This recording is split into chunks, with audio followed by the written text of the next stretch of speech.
Umaria collector ने जारी किया आदेश, परीक्षा केंद्रों के 100 मीटर के दायरे में धारा 144 लागू।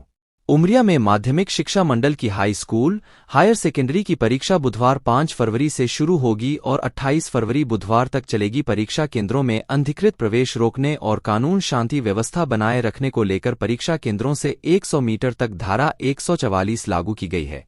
कलेक्टर और जिला दंडाधिकारी बुद्धेश कुमार वैद्य ने परीक्षा केंद्रों की 100 मीटर की परिधि में 5 से 28 फरवरी तक धारा 144 लागू की है। इस दौरान कोई भी व्यक्ति परीक्षा केंद्रों की 100 मीटर की परिधि के समीप किसी भी प्रकार का अस्त्र शस्त्र नहीं ले जा सकेगा। कोई भी व्यक्ति परीक्षा केंद्रों की 100 मीटर की परिधि के अंदर ईंट पत्थर जमा नहीं करेगा और न ही करवाएगा। ऐसा करने वालों पर कार्रवाई की जाएगी। इसके साथ ही परीक्षा केंद्र स्थल और उसके 100 मीटर की परिधि के अंदर ड्यूटी में तैनात कर्मियों के अलावा कोई भी व्यक्ति किसी भी उद्देश्य से प्रवेश नहीं करेगा।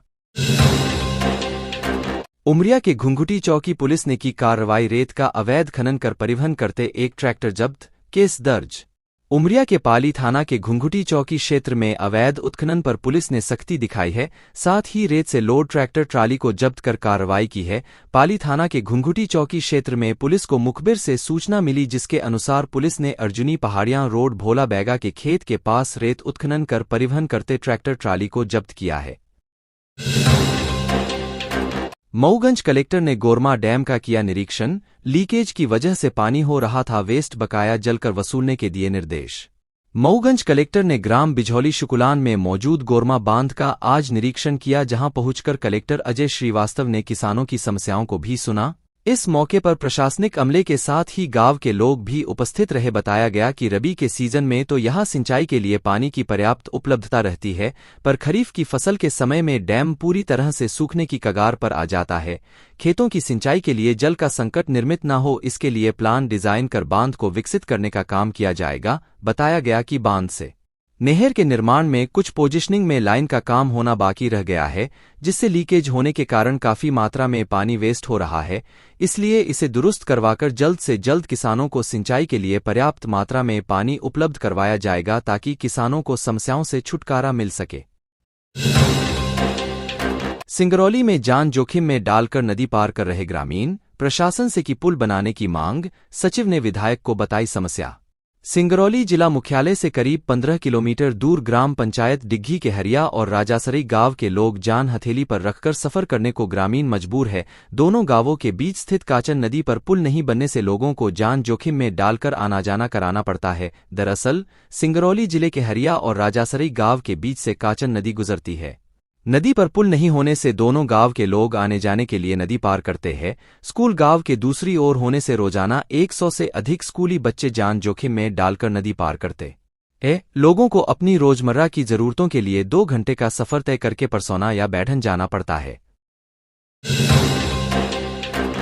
सिंहस्थ 2028 के लिए तैयारी, उज्जैन में शिप्रा के आसपास 28 किलोमीटर में घाट बनाए जाएंगे। सिंहस्थ 2028 की तैयारियों में तेजी आती दिखाई दे रही है। करीब 14 करोड़ श्रद्धालुओं की मेजबानी के हिसाब से उज्जैन सहित आसपास के जिलों में भी करोड़ों के विकास के कार्य होने जा रहे हैं। उज्जैन में शिप्रा के आसपास करीब 28 किलोमीटर लंबाई में घाट बनाए जाएंगे। खरगोन जिले के बड़वाह, महेश्वर व मंडलेश्वर में स्थायी हेलीपैड बनेगा। देवास जिले में शिप्रा में 7 बैराज का निर्माण होगा और शाजापुर जिले में बेरछा मक्सी मार्ग को 2 लेन किया जाएगा। इसके अलावा भी उज्जैन व आसपास के सभी जिलों में साधु संतों तथा श्रद्धालुओं की सुविधाओं को ध्यान में रखकर स्थायी व अस्थायी प्रवृत्ति के कई तरह के काम होंगे। अतिरिक्त मुख्य सचिव डॉक्टर राजेश राजौरा ने शनिवार को सिंहस्थ के लिए किए जा रहे निर्माण कार्यों की समीक्षा की। इसमें वीसी के माध्यम से उज्जैन व इंदौर संभाग के जिलों के सभी कलेक्टर जुड़े हुए थे। डॉक्टर राजौरा ने शिप्रा नदी के शुद्धिकरण की आवश्यकता पर जोर देते हुए कहा कि शिप्रा शुद्ध हो, क्योंकि सिंहस्थ का सारा दारोमदार इसी पर ही टीका है। आथ शिप्रा का जल निर्मल एवं आचमन योग्य हो। कांग्रेस की लोकसभा की तैयारी तेज, लोकसभा चुनाव के लिए हुई पटवारी, बागड़ी और भंवर सिंह के नाम की चर्चा। आज इंदौर में कांग्रेस लोकसभा समन्वय समिति की बैठक कार्यालय गांधी भवन में आयोजित हुई, जिसमें इंदौर के प्रभारी एवं पूर्व मंत्री बाला बच्चन शामिल हुए। बताया जा रहा है कि इस बैठक में लोकसभा का उम्मीदवार कौन होगा, इस पर चर्चा हुई। कांग्रेस के एक नेता ने बताया कि बैठक में जीतू पटवारी, अरविंद बागड़ी और विधायक भंवर सिंह शेखावत में किसी एक को चुनाव लड़ाने की बात समिति के सदस्यों और पदाधिकारियों के बीच हुई है। वहीं बैठक के दौरान देवेंद्र यादव और योगेंद्र यादव ने अपना बायोडाटा और आवेदन देकर इंदौर लोकसभा चुनाव में टिकट देने की मांग की। मंत्रियों की ट्रेनिंग, मंत्रियों से बोले संतोष पार्टी ने बनाया, उसके लिए काम करो। सीएम ने कहा यह प्रशिक्षण केंद्र व राज्य के विभागों के साथ तालमेल बनाने में मदद करेगा। डॉक्टर मोहन यादव सरकार के मंत्रियों की ट्रेनिंग के पहले दिन भाजपा के राष्ट्रीय संगठन महामंत्री बीएल संतोष ने साफ कर दिया कि पार्टी ने तुम्हें बनाया है, वक्त है अब पार्टी को भी समय दें, संगठन के काम उत्साह से करें। व्यस्तता सबकी होती है, लेकिन पार्टी और परिवार पहले होता है, इसके बाद समाज और अपने कार्यक्षेत्र पर ध्यान दें। संतोष मंत्रियों की ट्रेनिंग सेशन को संबोधित कर रहे थे।